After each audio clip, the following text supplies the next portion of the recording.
ఏం చేశారని అన్ని వేల కోట్లు పెట్టి అన్ని వందల కుటుంబాలని ఖాళీ చేయించి అంత పెద్ద విగ్రహాన్ని కట్టాలనుకుంటున్నారు?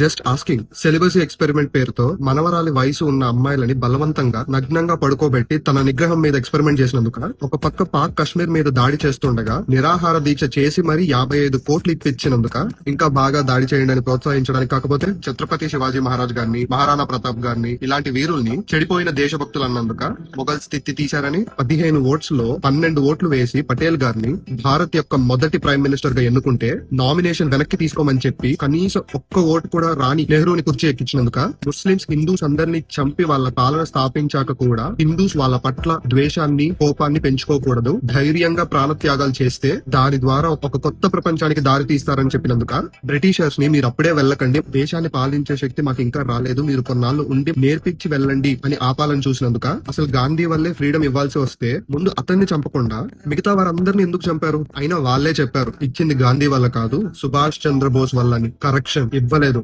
లాక్కున్నాం. సో జస్ట్ ఆస్కింగ్, దేనికోసం కడుతున్నారు? మీ కాంగ్రెస్ గాంధీల మెప్పు కోసం కాకపోతే. మొన్నేమో డైరెక్ట్ గా ఒక కాన్ఫిడెన్షియల్ డేటాని ఒక మినిస్టర్ వైఫ్ అయ్యుండి పాకిస్తాన్ కి పంపేసింది. నిన్న మొత్తం ప్రపంచం చూస్తున్న ఏఐ సమ్మిట్ లో కావాలని భారత్ ని డీఫేమ్ చేయడానికి కాకపోతే ఎందుకు ఆ ప్రొటెస్ట్లు? వాళ్ళకి బెల్ట్ ట్రీట్మెంట్ ఇచ్చి పంపించారు మన ప్రజలు. మొన్నటికి మొన్న డైరెక్ట్ గా కాంగ్రెస్ ట్వీట్ చేసింది పాకిస్తాన్ తో మంచి సంబంధాలు కావాలని. దేనికోసం? అప్పట్లో లాగా స్టేట్